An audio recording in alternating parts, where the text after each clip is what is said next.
What do you get when you take a little bit of this game, and this game, and slap it all together? Well, you get the best Zelda game there is.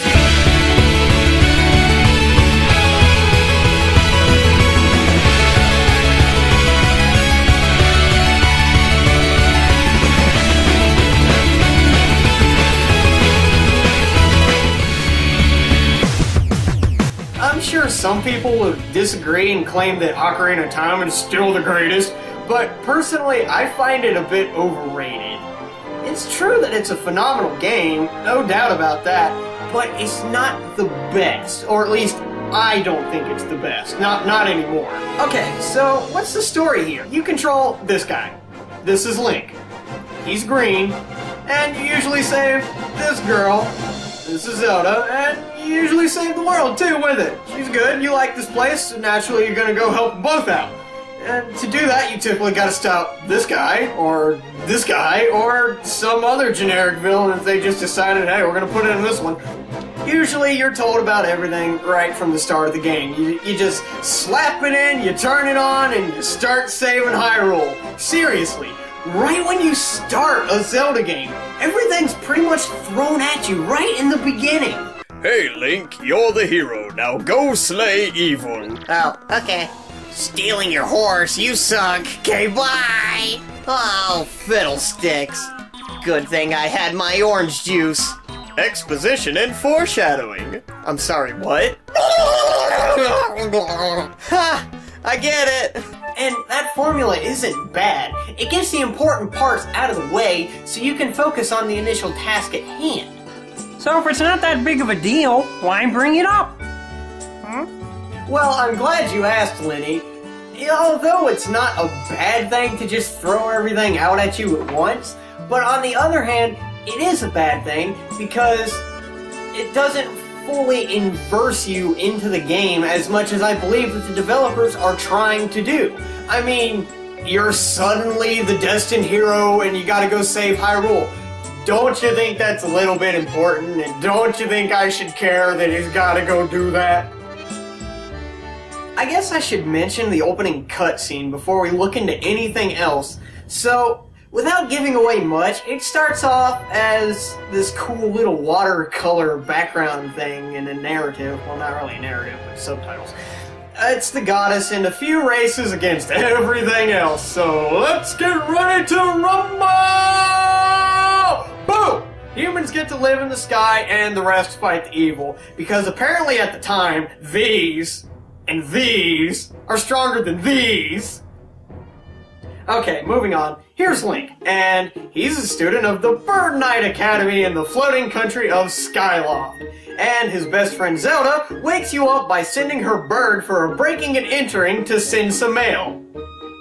Could've just walked there and knocked on the door. I mean, the statue you're supposed to meet her at the academy is a short walk away between the two, but you gotta work for it, I guess, so whatever. Bird breaking in your window, that's cool.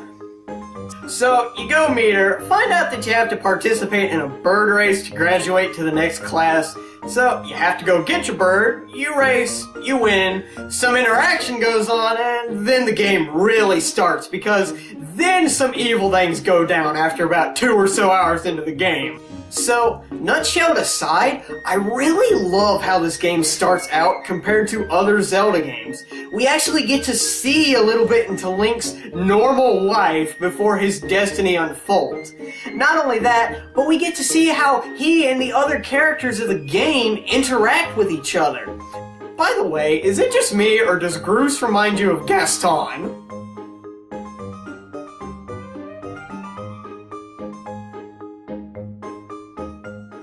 After the prologue, or the intro if you want to call it that, and after you find out about the whole you're destined to be the hero bit, and after a nice length of the beginning of the game, like about an hour or two, and, well, that's the prologue, after about a few more hours when the adventure actually starts, we run into this guy. This guy is one of the villains. The Joker to your Batman, in a sense. Much like the other characters, this guy's got some personality of his own, and it's unique? Seriously though, I really like his character. He's calm, he's crazy, he's a mixed bag of emotion. I'm sure you've gathered by now that the point I'm trying to get across here is that this game's story has got me hooked and immersed in its world.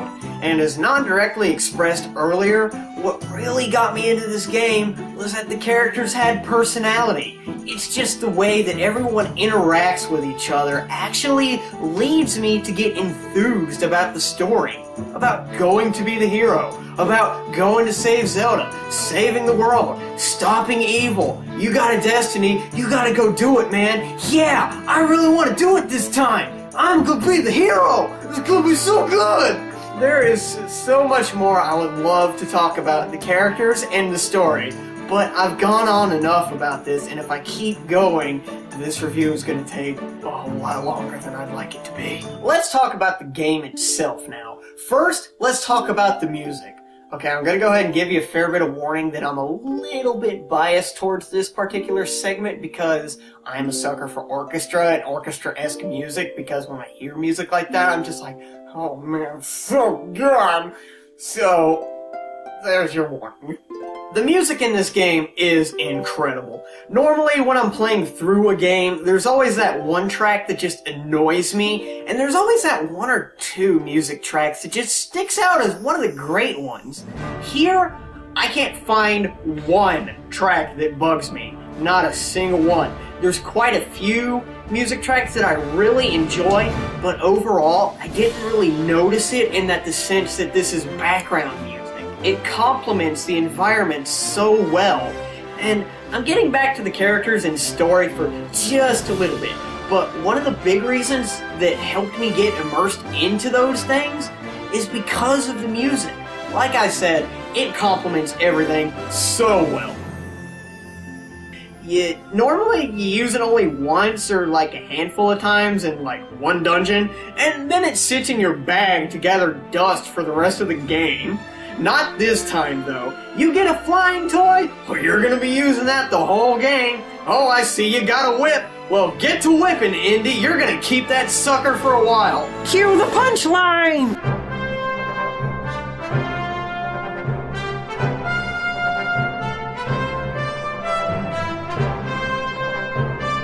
It was nice to see that all of the items had purpose. And they weren't just useful for, like, one little temple.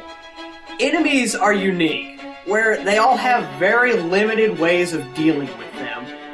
Most of the time, you swing your sword at them at a certain angle, but that's one of the things that I think is so cool about it, because I never felt annoyed when each enemy got in my way.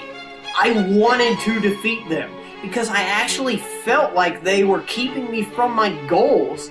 Common enemies actually felt threatening, and I love that. Speaking of threatening, I don't know about you, but those Skulltulas scared the crap out of me when they started walking along the ground towards you. No, no, get back up, no, no! Since it's a Wii game, odds are it's going to use motion controls, and you would be right. Swinging your sword and using items uses motion control, and personally, I don't have any problem with it. I don't find it distracting at all, and I'm sure some people are picky about this sort of thing and can find a fault in it, but I can't. Motion controls? I can't even pick up the thing! Ah! Frustrating! Okay, I'll go play a game now.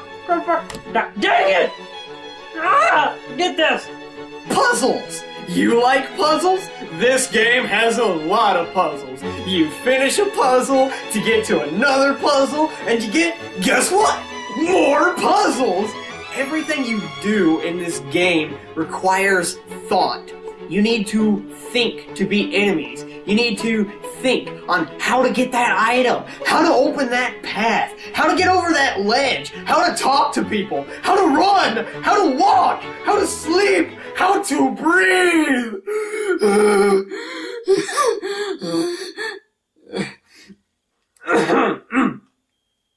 Okay, so not those last few of talking and breathing and sleeping, but you get the idea. you need to think on everything in this game. And that is one of the things that I just love about it. It's like, it doesn't treat you like you're stupid and tells you, oh, you gotta do this to do that. I mean, you can pretty much figure it out on your own. And it's like, if you really did, then you can call on your little assistant character if you really needed it, but I never needed it. Once you know what you're doing, you feel better knowing how to solve the problem. It just feels right. It feels good. The environments are incredible. This game is so lively. Every area is unique in their own way, and nothing feels repeated or stale. Normally, I'm not particular about graphics, and this isn't a realistically detailed game like the mess of brown and grays that you typically see. Oh, no.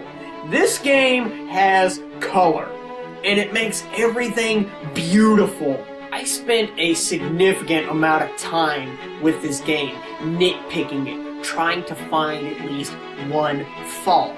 And I really can't. I cannot find a fault with this game. It is so good. It is just beyond good. It is pretty much perfect. This is the kind of game that other companies need to do. This is the kind of game that makes me want to grab it and shove it in the other developers' faces and telling them, this is how you make a game. This is how you do it. Overall, this game is a huge step forward in the Zelda games, if not adventure games in general. The design of it is so colorful, and the world is just incredible to explore. Difficulty is a nice progressive. It starts off real easy, and it works its way up to being hard. Not like too hard where it's being cheap. It reaches that kind of hard difficulty to where you feel accomplished when you complete it. It's a lengthy game. It's a good 30 to 40 hour range of a game from start to finish. Story and character is what makes this game for me. It's been years since I felt this connected to a game. My final verdict for this game is an A+, hands down. If you've played this game, or are playing it, or considering it, I hope this game does to you what it did for me. And if I could give this game like one word definition, it would be magic. Magic. I'm Grant, and that's all I gotta say on this game. See ya. Dave. I love you, baby. I'm hearing every word that you're saying, but you don't know what these consumers want. The consumers don't know what the consumers want. I know what the consumers want. That's how I became the CEO of Crappy Game Enterprises. You know, maybe when you have my title and you start signing my checks, you can tell me what the consumers want, okay? How about that? They want an exciting experience. I'm gonna give them a lousy experience. They want memorable characters like Mario the Plumber. How does Bruce the Contractor grab you? Yeah, me neither. But that's why I do this. I can put it out there and they'll still buy it. They want colorful environments? Pfft, I don't care about color. Brown and gray all day, baby! Yeah! See ya! Ha! That's why they pay me the big bucks, baby. That's why they pay me the big bucks. Ugh! What are you thinking? You know how much I spent on this suit, you prick? Ow! This is how you make a game! You corporate slime ball! You just did it for the money! You don't care! You don't make good games! Play this! Play this! Learn from it! Hey guys, thanks for watching my video. Did you like what you see? Did you get a good laugh out of it? Well, click the like button down below if you'd like, or if you want to keep up to date and see what's coming up next, click the subscribe button up above. That way you'll be notified when I do something, when it's uploaded, and you'll get another good laugh. And if you're not done laughing today, you can click over here on this little tab menu and see some of the older things we've done. So there we go. Click on something. Why are you still watching this? It's over. Go home.